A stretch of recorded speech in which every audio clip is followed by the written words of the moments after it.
Baik, soalan pertama kepada Al-Fadhil Ustaz Abu Syafiq. Boleh saya duduk? Berdiri.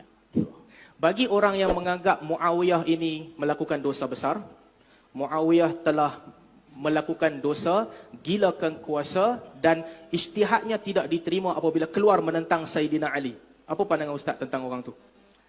Imam Al-Baihaqi ada menyatakan bahawa Imam Syafi'i menghukum golongan yang berkaitan dengan peristiwa itu sebagai burah. Bila disebut burah, maka mereka ini melakukan satu kesalahan. Okay. Dan pandangan berbeza di kalangan Al-Asy'ariyah. Kadang-kadang kita jangan menghukum kepada semua Asy'ariyah. Memang ada sebahagiannya mengatakan bahawa Muawiyah di situ walaupun dia berijtihad, tapi ijtihadnya adalah bercanggah dengan nas. Kerana Imam Sayyidina Ali ketika itu adalah khalifah. Tidak sepatutnya soalan saya begitu. Bagi orang yang berkata begini, apakah perkataan dia itu diterima ataupun ditolak? Apa pandangan Ustaz tentang orang yang kata Muawiyah tamakkan kuasa, dia keluar bukan di atas ijtihad yang sah? Kalau tujuan dia adalah menghina Muawiyah, maka kita tidak menerima pandangan itulah. Jazakumullah khairan. Ini adalah perkataan Abdullah Harari dalam Sharih Al-Bayan. Al-Fadhil masalah, dia bukan seorang nabi pun. Okey, kita sambung sikit lagi tentang soalan ni. Kenapa Ustaz tulis dalam Facebook, Wahabi apabila mengatakan Muawiyah borah, Wahabi sama macam Syiah? Macam mana? Ustaz tulis dalam Facebook, apabila Wahabi mengkritik Yazid bin Muawiyah dan juga mengkritik Muawiyah, saya boleh bawakan? Apabila tokoh besar Wahabi mengkritik Yazid bin Baz dan sebagainya dalam Majlis Fatwa Saudi mengkritik Yazid, kesimpulan Ustaz di bawah, Wahabi sama macam Syiah. Apabila Aid Al-Qarni mengatakan Muawiyah borah, Ustaz katakan Ustaz mengkritiknya, mensamakan dengan Syiah. Tapi kenapa apabila datang tiba giliran Abdullah Harari, kita boleh berbeza? Tak, kita lihat kritikan itu adalah lebih kepada kritikan yang mirip kepada hulu. Tetapi dalam hal kritikan yang membina, contohnya kritikan yang menjelaskan tentang hukum, ianya juga adalah pandangan ulama-ulama di kalangan Asy'ariyah seperti dinukilkan oleh Baihaqi tadi. Maka kita kata itu dari segi menjelaskan hukum. Saya bukan tentang Al-Baihaqi, tapi double standard ketika mengulas perkataan Wahabi dan ketika mengulas perkataan Abdullah Harari. Apabila Ustaz mengulas perkataan Wahabi, Ustaz kata Wahabi adalah Syiah, Syiah adalah Wahabi. Perkataan yang lebih teruk daripada itu dikeluarkan oleh Abdullah Harari bila dia kata ini adalah dosa, mereka tidak melakukan atas dasar ijtihad, bahkan dia mengeluarkan Muawiyah daripada hadis am tak boleh maki sahabat. Ustaz kata kita boleh beza. Double standard dalam berurusan dengan dua tokoh. Ini yang kita tak nak. Yang kedua, anda tak pernah cakap lagi tentang contohnya tentang Syekh Abdullah Al-Harari. Kita tidak ada pernah tulis lagi berkaitan dengan ini. Tapi Ustaz tulis tentang Aid Al-Qarni dan juga kritikan mufti Majlis Fatwa Saudi ke atas Yazid. Kita kritik ke atas Wahabi, bukan ke atas menyatakan mana-mana statement daripada Syekh Abdullah Al-Harari. Artinya kalau dia menyebut, dia lagi teruk pada Wahabi, betul? Sebab Wahabi tak kata borah yang ijtihad terkeluar. Dia kata dia bukan di dalam masalah itu sahaja golongan Wahabi ini teruk. Bila mana kita lihat, jadi maksudnya kalau dia teruk bab lain pun boleh maki dia juga. Masalah maki kita tak ada maki. Boleh kritik dia. Kalau tempat lain dia teruk, kita boleh berlebih kurang dengan dia. Begitu? Kritik. Itu okey. Saya terima manhaj. Yang kedua, bagi orang yang mengatakan Abul Hasan Al-Asy'ari termasuk sebagai ekstrim, siapa yang kata Abu Hasan Al-Asy'ari adalah mujassimah, apakah perkataan ni salah dan ekstrim ataupun perkataan ni betul? Ini berkaitan dengan Syekh Hasan Saqaf. Kita mengatakan bahawa kitab Al-Ibanah itu adalah kitab yang tala'aba bihi baina yaday asimah. Iaitu ada golongan yang cuba mengubah-ubah isi kandungannya. Kitab Ibanah memang sebelum ada. Tu Ustaz, nanti dulu. Dan maksudnya begini, bukan Ibanah tu, benda yang sama ditulis dalam 4 cetakan Al-Banah tentang Yadan dengan ID. Benda yang sama ditulis oleh Ibnu Asakir dalam Tibyan Kadhibil Muftari. Benda yang sama disebutkan oleh Ibnu Taimiyah di dalam Dar'ut Ta'arud. Benda yang sama disebutkan oleh Ibn Hazmin dalam Al-Faslu Bainal Milal wal Ahwa' wan Nihal. Benda yang sama juga disebut oleh Hasan Saqaf. Ini bukan tipu. 5, 6 sumber berbeza menyebutkan benda yang sama. Atas dasar itu, mereka mengatakan Abu Hasan Al-Asy'ari mujassimah. Adakah tuduhan itu jahat ataupun memang betul mujassimah? Imam Abu Hasan Al-Asy'ari bukan mujassimah. Jadi maksudnya dan kita kena faham bahawa sebahagian penulis-menulis dia menyatakan tentang kalau buku itu benar, dikritik ke atas kitab tersebut. Tetapi secara tahqiq kitab tersebut isi kandungannya tidak betul. Jadi maksudnya Saqaf, Ibn Taimiyah, Ibn Hazmin, Ibn Asakir dan 4 cetakan Ibanah bersetuju untuk buat tuduhan palsu. Tuduhan palsu macam mana? Ke atas Al-Ibanah. Bersetuju Aidil Asimah. tambah perkataan Abu Hasan Al-Asy'ari yang dia tak sebut.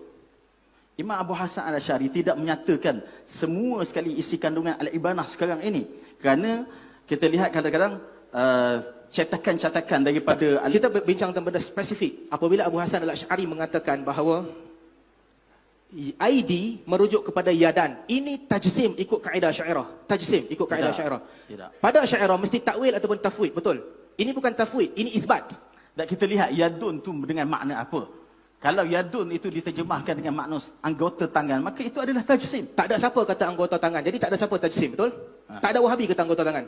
Dan sekiranya dipegang secara zahir ataupun terjemahan yang menampakkan ihamu jisim, itu melazimkan kepada Pertama, tajsim. kita tak tahu apa dalam kepala orang. Yang kedua, tak ada Wahabi kata anggota. Jadi tak ada Wahabi jisim, mujassim, betul? Ada golongan Wahabi Siapa? yang jisim. Contohnya kita lihat dalam Okey. At-Tuwaijiri dalam Ustaz bagi kitab. satu contoh, Wahabi gunakan perkataan adwun. Siapa yang katakan Allah ada adwun? Perkataan begitu adwun, kalau kita lihat di dalam kitab Satu contoh Khalqul Adam ala suratir Rahman, disebut bahawa golongan Wahabi mendakwa Allah ini mencipta Adam mengikut dan serupa dengan bentuknya. Itu tajsim. Sekejap Ustaz, sekejap. Itu ada hadis yang lain. Khalaqa Adam ala suratihi. Tidak sahih. Tak, yang penting bagi saya perkataan tubuh badan, adwun yang digunakan satu contoh salafi untuk membenarkan tuduhan Ustaz. Tidak semestinya kita kena keluarkan. Okey, jadi tak ada. lafaz adwan itu. Jadi sekarang tak ada. Atas maklumat yang Ustaz ada, tak ada siapa Wahabi kata adwun bagi Allah. Atau Ustaz ada?